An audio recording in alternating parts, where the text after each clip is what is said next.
than allowing DfT officials to keep announcing more and more rail services, which is closes the crossing by stealth. It's not acceptable for my constituents. Thank you, Madam Deputy Speaker. I worked very well with the honourable gentleman when I was in the Government Whip's office, and I very much look forward to doing so. So I will certainly write to him and offer a meeting to discuss that.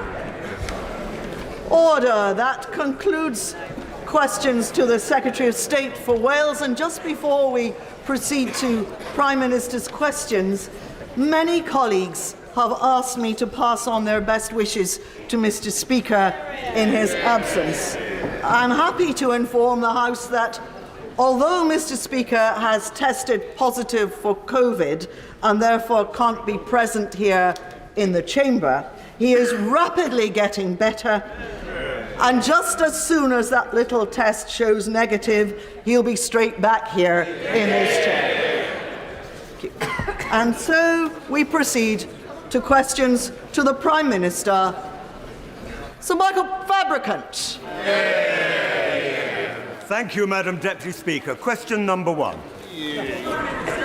Madam Deputy Speaker, can I welcome you to your place, and I know the whole House will wish the Speaker a speedy recovery. And before I answer my honourable friend's question, I know the whole House will also want to join me in offering our condolences to the family and friends of Alistair Darling, Glenys Kinnock and Lord James Douglas Hamilton. They made each an enormous contribution to public life and will be deeply missed. Madam Deputy Speaker, the Hillsborough families have suffered multiple injustices. The loss of 97 lives, the blaming of the fans and the unforgivable institutional defensiveness by public bodies. I'm profoundly sorry for what they have been through. Today, the government has published its response to Bishop James Jones's report to ensure the pain and the suffering of the Hillsborough families is not repeated. I'm immensely grateful they have shared their experiences. I hope to meet them in the new year, and the Justice Secretary will be making an oral statement after PMQs. Turning to my honourable friend's question, the government is continuing to work closely with the Mayor of the West Midlands to fully develop his plans to deliver growth. Sir Michael Fabricant. Well, firstly, may I join the Prime Minister in his comments about the Hillsborough families. It's thanks to Margaret Thatcher and her robust treatment of militant trade unions in the West Midlands, her contribution of £10 billion at today's prices to the motor industry in the West Midlands, that iconic names like Jaguar and Land Rover still exist. So does the Prime Minister share my boundless joy that on the road to Damascus, and in recognition of her great heritage and all that she achieved, another fanboy has joined her great belief, the leader of the opposition. Prime Minister.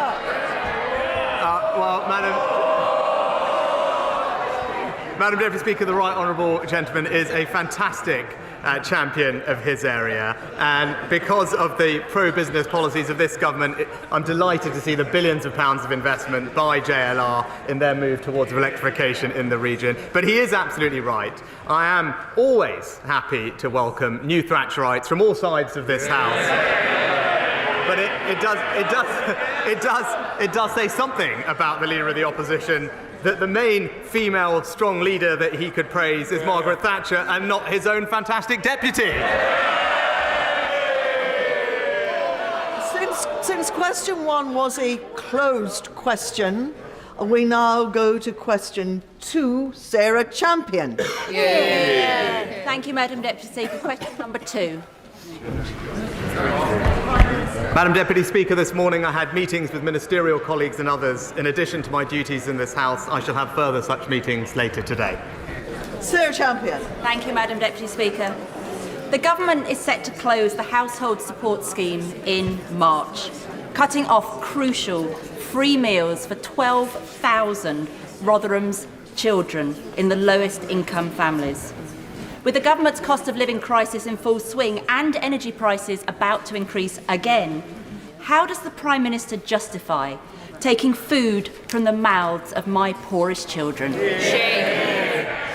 Madam Deputy Speaker, what we are doing is ensuring that no child should grow up in poverty, and that's why not only this year we've provided considerable cost of living support worth over £3,000 to a typical household, more support this winter for pensioners, a record increase in the national living wage, and a full indexation and uplifting of welfare for the next financial year. But when it comes to children and food, Madam Deputy Speaker, not only do we fund the free school meals for almost 2 million children, we also introduced the Holiday Activity and Food Programme, which provides not just food but enriching activities to deprived children up and down the entire country, including in her local authority. Caroline Ansell.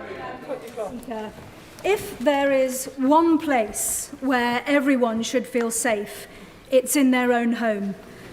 But the reality is that for some of the most vulnerable people, home is precisely where they can be most at risk.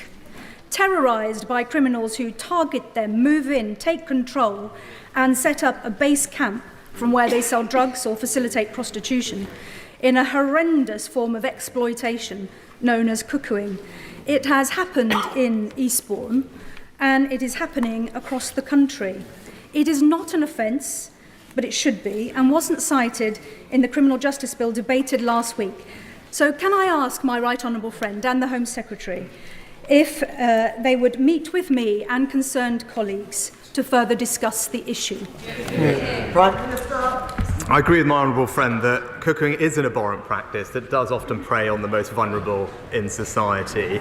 As part of the government's antisocial behaviour action plan, the Home Office engaged with relevant stakeholders about whether a new criminal offence was necessary.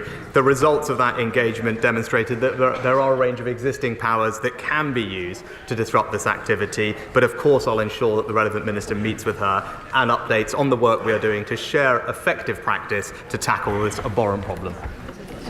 Leader of the Opposition, Sir Keir Starmer.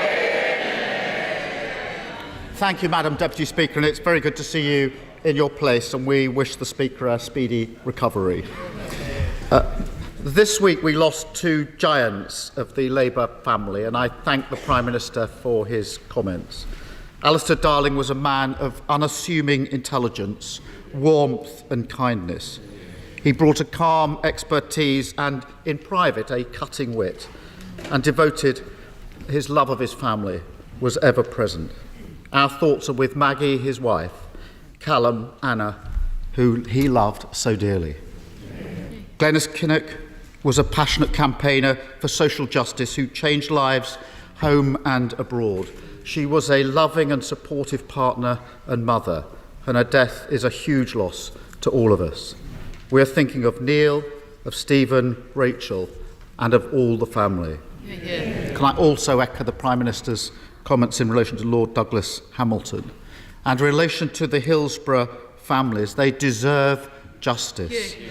In a previous capacity, I worked with the families. They waited a very, very long time for the findings, thanks to people in this House, and they've waited a long time for this response, but I'm glad it is now coming. Madam Deputy Speaker, if the purpose of the Rwanda gimmick was to solve a political headache of the Tories' own making, to get people out of the country who they simply couldn't deal with, then it's been a resounding success. After all, they've managed to send 3 Home Secretaries there, an achievement for which the whole country can be grateful. So, apart from members of his own cabinet, how many people has the Prime Minister sent to Rwanda? Well, Madam Deputy Speaker, as I've been clear before, we will do everything it takes. Mr. Speaker, we will do everything it takes to get this scheme working so that we can indeed stop the boats. And that's why this week we have signed a new legally binding treaty with Rwanda, which together with new legislation will address all the concerns that have been raised, because everyone should be in no doubt about our absolute commitment to stop the boats and get flights off. Because, Madam Deputy Speaker, and this is the crucial point that the Honourable Gentleman doesn't understand, deterrence is critical. Even the National Crime Agency Agency have said that you need an effective removals and deterrence agreement if you truly want to break the cycle of tragedy that we see. But what we heard this morning from his own ministers was that they would scrap the scheme even when it is operational and working. As again, once again, Mr. Speaker, once again, instead of being on the side of the British people, he finds himself on the side of the people smugglers. Madam Deputy Speaker, when they first announced this gimmick, they claimed Rwanda would settle tens of thousands of people. Then the Deputy former Prime Minister quickly whittled it down to mere hundreds.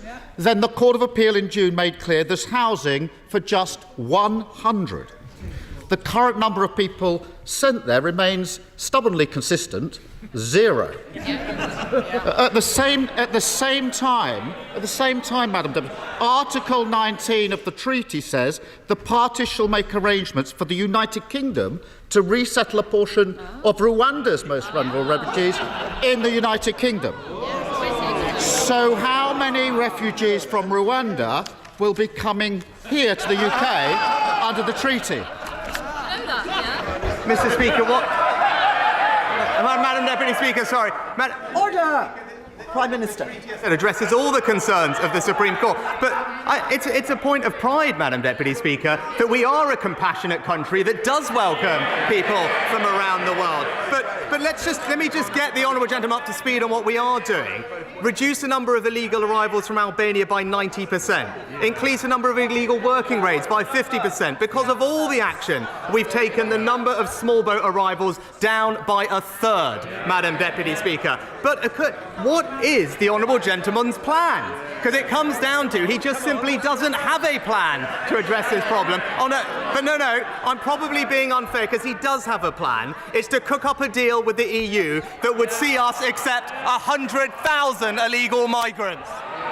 Sir Keir Starmer. Migration's trebled on his watch, and all he can do is make up numbers about the Labour Party. It's really pitiful. I'm not actually sure the Prime Minister can have read this thing. Article 4 says the scheme is capped at Rwanda's capacity. That's 100.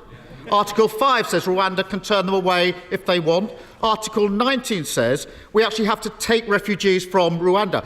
How much did this fantastic deal cost us? Prime Minister. Madam Deputy Speaker, as the Home Secretary was crystal clear about, there is no incremental money. There is no incremental money that has been provided. This about is ensuring that the concerns of the Supreme Court have all been addressed in a legally binding treaty that will allow us to operationalise the scheme. But I'm glad he raised the topic of legal migration, which I agree is absolutely far too high, Madam Deputy Speaker. That's why this week we've outlined a plan bigger than any other government before to reduce the levels of legal migration by £300. It's an incredibly comprehensive plan. So if he cares so much about it, the simple question for him is, does he support the plan? Madam Deputy Speaker, he clearly hasn't read it. Annex A says on top of the 140 million he's already showered on Rwanda, when we send people there under this treaty, we have to pay for their accommodation and their upkeep for 5 years. And that's not all. This morning, a government minister admitted that anyone we send to Rwanda who commits a crime can be returned to us. I'm beginning to see why the Home Secretary said the Rwanda scheme is something to do with bats, I think, wasn't it? What does he first think attracted Mr. Kagame to hundreds of millions of pounds for nothing in return? Listen, I've slightly lost the thread of the question, Madam Deputy Speaker. But the simple point is, there's a simple question here. If you believe in stopping the boats, as we on this side of the House do, you need to have an effective deterrence and returns agreement. It's as simple as that. The honourable gentleman is not interested in stopping the boats, which is why he's not interested in the Rwanda plan. In fact, Madam Deputy Speaker, we know that they don't want to tackle this issue because even when this government was trying to deport foreign national offenders out of this country, they opposed it. Multiple members of his shadow front bench all signed a letter to me to that effect. But I don't need to tell him that because he signed it too.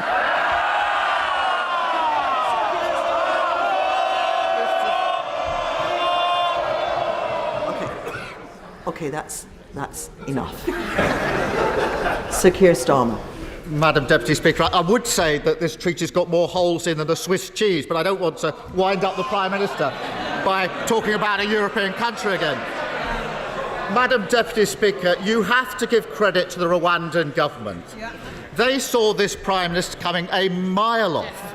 You can only imagine their delight, their sheer disbelief, when having already banked £140 million of British taxpayer money without housing a single asylum seeker, the Prime Minister appears again with another offer they can't refuse. A gimmick that will send taxpayers' money to Rwanda, refugees from Rwanda to Britain, and won't stop the boats. It was mentioned of Margaret Thatcher earlier. Madam Deputy Speaker,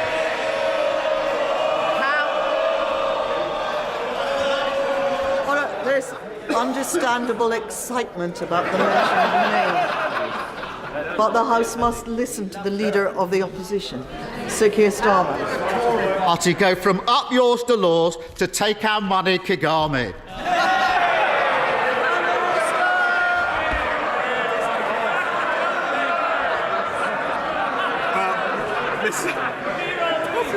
Mr. Speaker. Madam Deputy Speaker, when it comes to this European thing and Margaret Thatcher, this is the week that the Shadow Foreign Secretary, I think, didn't rule out rejoining the European Union. He can role-play Margaret Thatcher all he wants, but when it comes to Europe, his answer's the same. Yes, yes, yes! Madam Deputy Speaker, forget the private jet. He's obviously on a private planet of his own. But as Daily Mail readers learned this week that the Prime Minister has begun to feel sorry for himself. He's even been heard comparing his plight to his beloved Southampton Football Club.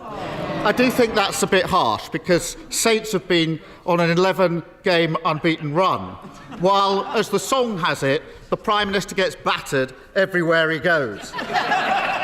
But if you want the perfect example of how badly the Tories have broken the asylum system, last week the Home Office admitted that 17,000 people in the asylum system... Order, come on. Sir Keir Starmer. Thank you. If you want the perfect example of how badly they've broken the asylum system, Madam Deputy Speaker, last week the Home Office admitted that 17,000 people in the asylum system have disappeared. Their exact words, it's hard to believe this, we don't think we know where all these people are. Now, you might lose your car keys, you might lose your headphones, you might lose your marbles. How do you lose 17,000 people? Prime Minister! Well, Madam Deputy Speaker, I mean, on the topic of football teams, he used to describe this Rwanda policy as immoral, and yet his football team has a Visit Rwanda badge on the side of them. But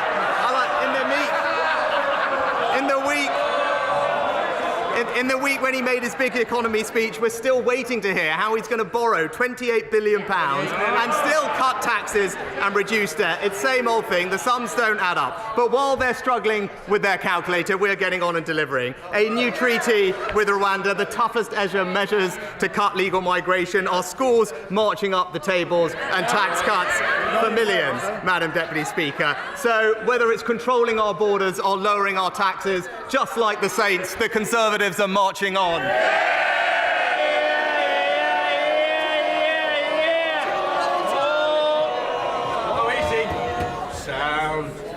Thank you, Madam Speaker. Madam Speaker, I'm getting fed up with sitting in traffic jams in my constituency caused by contractors digging up roads, involving lane closures and temporary traffic lights, often invoking utility company emergency powers that turn out not to be emergencies, and often with no sign of anybody doing any work, particularly over weekends. So I set up a campaign to name and shame these inconsiderate contractors. But it turns out that when they cause all this chaos, when they breach the rules of their permit, the maximum penalty is an £80 fixed penalty notice. So will the Prime Minister back my campaign and support better enforcement and realistic levels of fine? Well, my honourable friend makes an excellent point, and that's why we've set aside £8 billion as a result of our plans on HS2, Madam Deputy Speaker, which is enough to resurface over 5,000 miles of road to improve journeys, a cornerstone of our plan. But also, we are introducing a range of measures, as the Honourable Gentleman says, to reduce congestion from roadworks. Contained in the plan for drivers is a scheme for greater fines and penalties to ensure that works do finish on time, and I'll make sure that we look at his suggestion, and I wholeheartedly back his campaign. Leader of the Scottish Nationalists, Stephen Flynn. Thank you, Madam Deputy Speaker. Is the Prime Minister worried that he is projected to be the first Conservative Party leader to lose a general election to a fellow Thatcherite?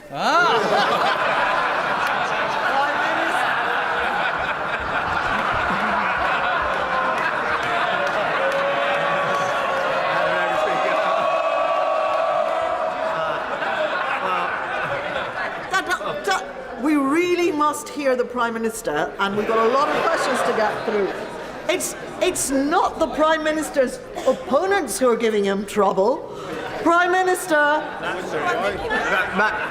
Madam Deputy Speaker, I say to the Honourable Gentleman, Margaret Thatcher's view was cut inflation, then cut taxes, and then win an election, and that's very much my plan. Of course, Madam Deputy Speaker, it's not just in relation to Margaret Thatcher where the Tory and Labour leader appear to agree. The same is true of the government's latest migration policies. Now, for those of us on these benches, we aren't afraid to say that we believe migration is a good thing. It enriches our communities, it enriches our economy, it enriches our universities, our schools, our health service, and of course, our care sector. So in that regard, can I ask the Prime Minister, why does he think it is acceptable to ask people to come to these shores to care for our family members whilst we show complete disregard for theirs? What has become of this place? Madam Speaker, it's completely wrong. No, as we've already said, we have a proud track record of welcoming those who are most vulnerable around the world. Over 500,000 over the past few years from Syria, Afghanistan, Ukraine, Hong Kong and elsewhere, and that's what this country will always do. But at the same time, when it comes to economic migration and other forms, it's absolutely right that we take strong action to curb the levels that we have seen because they are simply far too high and place unsustainable pressure on our public services. And Madam Speaker, I make no apology for saying that, or indeed saying that it is important that those who come here contribute to our public services. Thank you, Madam Deputy Speaker. Can I first of all welcome the Government's significant funding increase for two-year-olds preschooling in 2023, but the illustrative 24-25 DFE funding to Dorset Council for two-year-olds preschooling is looking to be a net 17 pence per hour less than it is today, and it is giving West Dorset preschools some nervousness about their sustainability. Will my right honourable friend, the Prime Minister, support me to ensure that educational funding formulas for this will be taking into account the challenges of rural living and allow excellent preschools to... Got it, Prime Minister. Deputy Speaker, but in a couple of years' time, we'll have increased spending to over £8 billion every year on free hours and early education, which will help working families with childcare costs. Indeed, it's the single biggest investment in childcare in England ever. But my honourable friend makes an excellent point, and that's why we will ensure that there is a discretionary supplement in the local authorities' local funding formula for rural communities to account for the smaller economies of scale and ensure that they can continue to deliver their very vital work. Stephen Ferry. 9 months on from the Windsor Framework, I thank the Prime Minister for his ongoing efforts to restore the Northern Ireland Assembly and Executive. However, if and when the institutions are restored, they will still be plagued by the same structural weaknesses that have seen repeated collapses and unfairness around things like designations. This week, the Northern Ireland Affairs Committee published a report calling for a review of the Good Friday Agreement. Many architects of the agreement, such as Tony Blair, John Major and Bertie Ahern, have recognised the case for reform. So can the Prime Minister commit to an early review of the agreement to improve its stability, effectiveness and fairness? Prime Minister. I recognise the honourable member's campaigning on this issue, and I've got great respect for his position. Indeed, we've spoken on a number of occasions, both here and on my visits to Northern Ireland. My focus right now is on getting the institutions up and running, and my overarching priority is to get public services back on track in Northern Ireland, which I know is an ambition that he and I share. Any reform of institutions are best dealt with the support of all parts of the community. But when it comes to restoring the current institutions, the government is doing everything it can to support efforts, and I know the Secretary of State will be in touch and engagement with the parties imminently on that point. Nick Fletcher. Thank you, Madam Deputy Speaker. Yesterday, 13 men died by suicide. Today, 88 men will die of heart disease. Tomorrow, and every day, 90,000 men will wake up in prison. And we have 2.2 million boys living today at home with no dad. We thankfully have an excellent Cabinet Minister for Women. We have an excellent Minister for Women. So will the Prime Minister meet with me to discuss the merits of a Minister for Men and Boys? Because, as Warren Farrell states, when one sex loses, both sex lose. Can I say to my honourable friend that he should be commended for his tireless campaigning on this issue. He's particularly right to focus on suicide, and that's why I'm grateful for his engagement with the suicide prevention strategy, which sets out the actions that we will take to reduce suicides in the coming years. But it's also a thanks partly into his campaigning that on International Men's Day, we announced that we're appointing the first men's health ambassador and launching a men's health task force, and I look forward to continued collaboration with him so that we can represent his concerns adequately. Simon Lightwood. Thank you, Madam Deputy Speaker. Convicted criminals are being held in police station cells across West Yorkshire because this government has completely failed to deliver more prison places. 2/3 of prisons overcrowded, criminals let out early, if sentenced at all, only 2% of rapists reaching court, serious violence up 60%, knife crime up by 70%, and nearly 65,000 cases waiting to be heard. So, Prime Minister, how can you reassure the residents of Wakefield that they are safe on our streets? Well, Madam Deputy Speaker, we have a clear plan to protect victims, punish criminals and cut crime. We're investing £400 million more, in fact, in prison places, on top of the £4 billion that I announced as Chancellor, which is delivering 20,000 new cells. We're also making sure that rapists serve every day of their sentences and ensuring that life means life for the worst offenders, something that I hope that the Labour Party will be supporting soon. Sir Oliver Heald.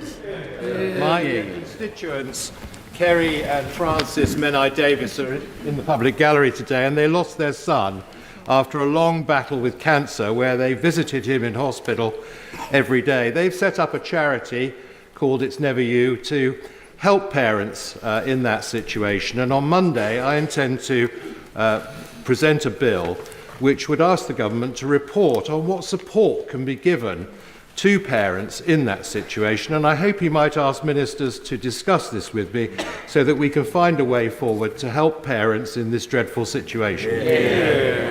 Well, can I express my sympathies to my Royal Friends constituents for what they have been through and commend them for setting up the It's Never You charity. I will ensure that the organisers and he get the appropriate meeting with the Minister to discuss their important work. He's absolutely right. Parents that are in that situation should have all the support that they need, and we'll make sure that that happens. Rebecca Long-Bailey. Thank you, Madam Deputy Speaker. 1 in 5 of my residents live in fuel poverty, and this winter looks to be the most brutal yet, according to Cornwall Insights, with the current trajectory in energy prices expected to be the new norm for the rest of the decade. As the Prime Minister will know, one of the best ways to support households would be the introduction of a social tariff. He promised a consultation by summer this year. We're still waiting. When will the consultation be released? Madam Deputy Speaker, we've also provided considerable support in the here and now for households with their energy bills. £900 of direct cost of living support this financial year on top of a record increase in benefits, along with winter fuel payments of up to £300 this winter for pensioners because they're particularly vulnerable. And we will continue to look at all support that we have to ensure that those who need it are getting the help that they deserve. Andrew Selous. COP28, will the Prime Minister salute South West Bedfordshire's contribution to our nation's energy security for having had the tallest wind turbine in England, the largest battery in Europe, and now the most powerful wind turbine in England, which has local support? And can we also ensure that my constituents now get cheaper energy bills for hosting this vital infrastructure? Madam Deputy Speaker, I can say that we are looking exactly at how local communities can benefit when new infrastructure is in their vicinity as part of our new plan for increased energy security. But also, can I commend his local area for the contribution they're making to our clean energy transition? It's a great example of this country's fantastic track record in delivering net zero and decarbonising faster than any other major economy. Not something that you'll hear from the party opposite, but something that we on this side of the House are very proud of. Madam Deputy Speaker, the Government failed on their legal duty to publish a report on spiking by April, stating that they were reconsidering whether their rationale for not introducing a specific offence for spiking was sound. Will the Prime Minister clarify when and if this spiking report will ever be published? And does he agree with me and colleagues right across this House that the only sound approach to this issue is to create a specific criminal offence for spiking? Madam Deputy Speaker, this is an issue that has been reviewed by legal police colleagues. My latest understanding is that the existing laws did cover the offence of spiking, but of course I'm happy to ensure that she gets a letter which explains the position. Paul Holmes. Very kind. Not content with being the third most indebted council in England with a debt of 670 million, Lib Dem Eastleigh Borough Council recently refinanced their failed One Horton Heath housing project to the tune of £148 million with no houses built and interest payments of £386,000 per month. Will the Prime Minister now ask Dulac to intervene and independently investigate this development and ask for a meeting with the Minister relevant to discuss this terrible decision by Eastleigh Borough Council? Well, Madam Deputy Speaker, I am aware that some local authorities, including the one he mentioned, have taken excessive risks with borrowing and investment practices. That's why we've taken a range of measures to strengthen the regulatory framework to prevent this from happening, and that includes new powers that make it quicker and easier for the government to step in when councils do take on excessive risk through borrowing. I'll ensure that he gets a meeting with the relevant minister to raise his concerns, because his constituents deserve better. Mary Glendon. Thank you, Madam Deputy Speaker. National Energy Action says 13% of North Tynesiders are in fuel poverty. 3,000 homes have legacy prepayment meters, and we are in the bottom 5% for energy efficiency. But the Chancellor announced no new funding to help people this winter. We're now in Advent. So what Christmas message does the Prime Minister have for my constituents who are freezing in their homes? Madam Deputy Speaker, as I've outlined, we've provided considerable support for particularly vulnerable families this year and through this winter. We're also investing record sums in improving the energy efficiency and insulation of vulnerable homes through our home upgrade scheme and indeed the Warm Homes discount, which on average can save people hundreds of pounds in their energy bills when they receive that support, and we're expanding those programmes across the country, including in the North East. Flick Drummond. Thank you very much, Madam Deputy Speaker. The International Criminal Court prosecutor, Karim Khan, KC, has concluded his first visit to Israel and Palestine and stated we must show that the law is there on the front lines and it's capable of protecting all. What support will Britain offer to the International Criminal Court to conduct investigations into the conduct of all parties in Israel, Gaza and the West Bank before and since October the 7th? Prime Minister. Well, Madam Deputy Speaker, as is well known, we are a strong and long-standing supporter of the International Criminal Court. When it comes to the situation in Gaza, we have been consistent in saying that international humanitarian law has to be respected. All parties must take every possible step to avoid harming civilians, and I can say that I stressed this point specifically just yesterday to Prime Minister Netanyahu. Gregory Campbell.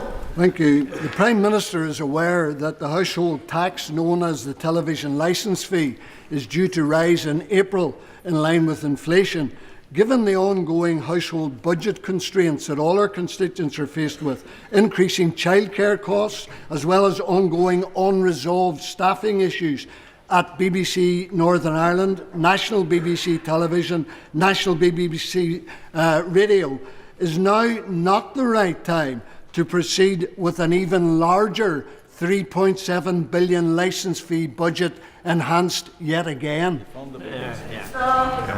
Well, Madam Deputy Speaker, we have already agreed a fair settlement with the BBC that will see the licence fee remain frozen until 2024. I think the Honourable Member raises an excellent point, and I've been clear that the licence fee in the BBC needs to be realistic about what is possible in an environment like this, and it should only rise at a level that people can actually afford. The Culture Secretary has said we're looking at this issue right now, and she'll set out more detail in due course.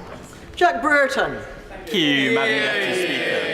Longton, which is the largest town in my constituency, has not benefited from future high streets funding, from town deals, or the latest long-term plan for towns. So will my right honourable friend ensure that we can have some investment into Longton from the government, and particularly does he agree with me that the latest award of HLF money to Stoke-on-Trent, some of that should definitely be invested in Longton? My honourable friend is a tireless champion for his local community, and I know there has been considerable investment in his area over the past few years in lots of different ways. He makes an excellent point about making sure that nobody misses out from the considerable resources that are being invested in Stoke, and I'll ensure that the Levelling Up Department takes his concerns very seriously. We are running way over time, but I appreciate it would be great disappointment to people whose names are on the order paper if they're not called. So I'm trying my best to call everyone whose name is on the order paper, but I make a plea for brevity. Please. Kerry McCarthy. Thank you. When the Prime Minister is taking a dip in his pool or he's on the beach at his place in California, he doesn't have to worry about swimming in sewage. The rest of us don't have it so good. So why won't he back Labour's plans for criminal liability for water company bosses who failed to clean up their act? Madam Deputy Speaker, we've already brought forward regulations that ensure there can be unlimited fines for water companies, and there's been dozens of criminal prosecutions. But what I would say is, when we had a debate in this House on exactly a plan that would do all of this, who didn't show up to vote? It was the Labour Party. James Sunderland. Very good point. Madam Deputy Speaker, in recent weeks I have seen first-hand the extraordinary work conducted by specialist care staff at Accident and Emergency.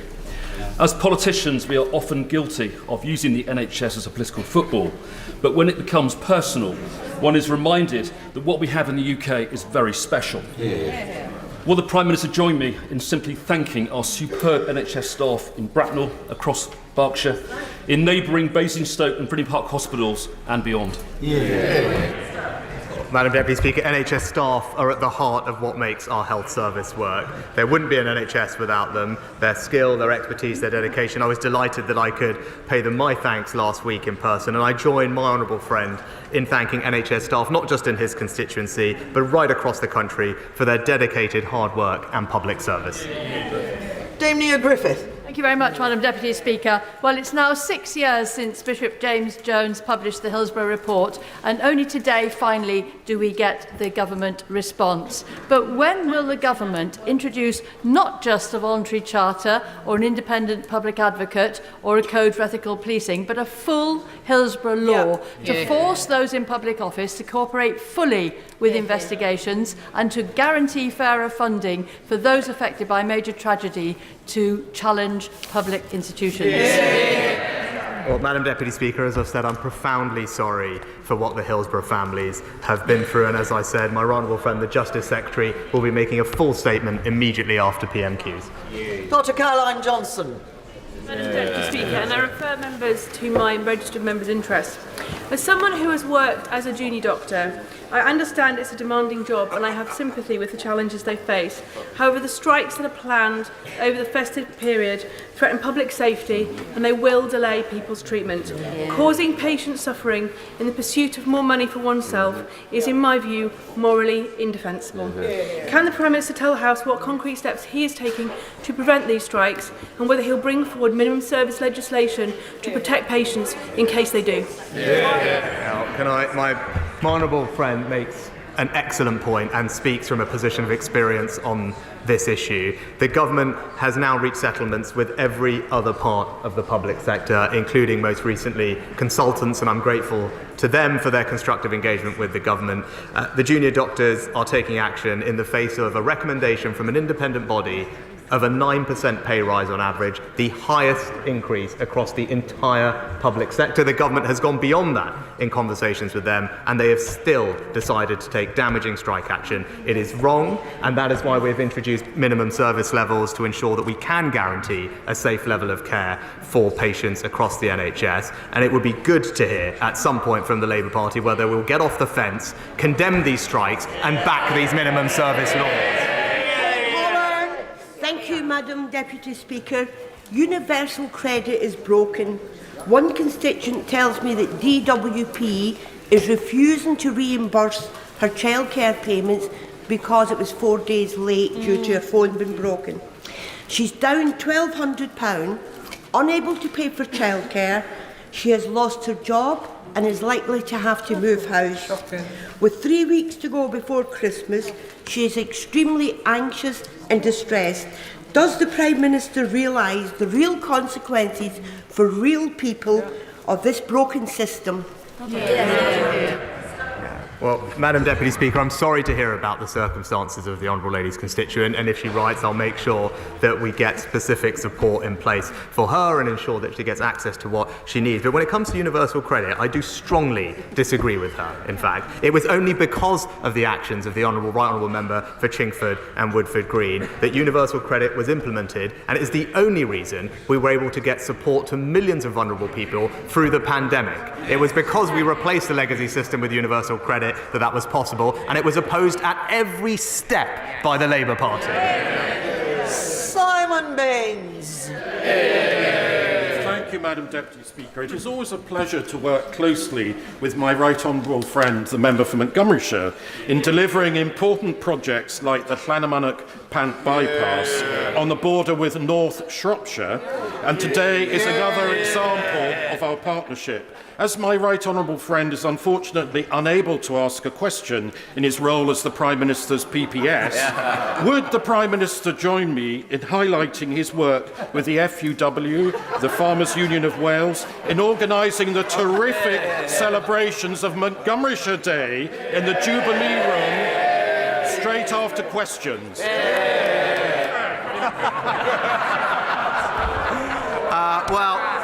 Madam Deputy Speaker, my honourable friend is an excellent campaigner for his constituents, as indeed is the right honourable friend, the member for Montgomeryshire. It's fantastic to see these local projects being delivered in their area. I'm grateful to my honourable friend for teaching me how to pronounce the Pant Llanymynech bypass in my first budget, and I'm delighted to declare from the dispatch box that today is now officially Montgomeryshire Day, and I look forward to everyone celebrating in the Jubilee Room straight after questions. Thank you, Madam Deputy Speaker. Final question, Gerald Jones. Madam Deputy Speaker, if I could beg your indulgence just briefly to wish my constituent attacked during yesterday's serious incident in Aberfan a speedy recovery, and thank the emergency services and school staff for their swift and professional response.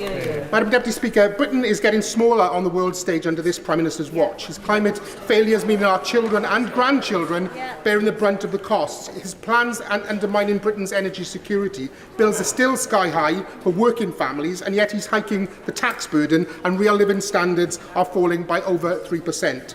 Tinkering with a reset just isn't and doesn't compensate for 13 years of failure, does it, Prime Minister? Deputy Speaker, first of all, can I say that my thoughts are with the victim and her family about the awful incident that took place on the streets of Aberfan. We wish them a full and speedy recovery, and I also join him in thanking the emergency services for their immediate response. But he talked about leaving our children and our grandchildren with costs. And he actually is right, Madam Deputy Speaker, to raise that, because that is important that we don't do that. And the question then for him and the party opposite is, why do they want to embark on a green borrowing spree of £28 billion a year that just means higher taxes for our children and our grandchildren, higher mortgage rates? It's the same old story, reckless borrowing and the British people paying the price.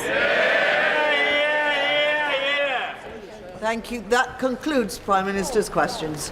I'm pausing for a moment to allow members to leave and to take up new places,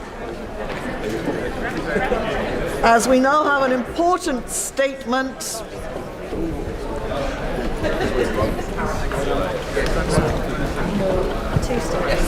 And now that everyone is in place, I would ask members who are leaving to do so quietly, to do so quietly, please. A little bit of politeness to others goes a long way.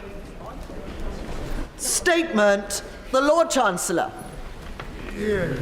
Thank you, Madam Deputy Speaker. And with permission, I would like to make a statement on the Government's response to Bishop James Jones's report, The Patronising Disposition of Unaccountable Power, a report to ensure the pain and suffering of the Hillsborough families is not repeated, and on the steps we will take to respond to the points of learning contained therein.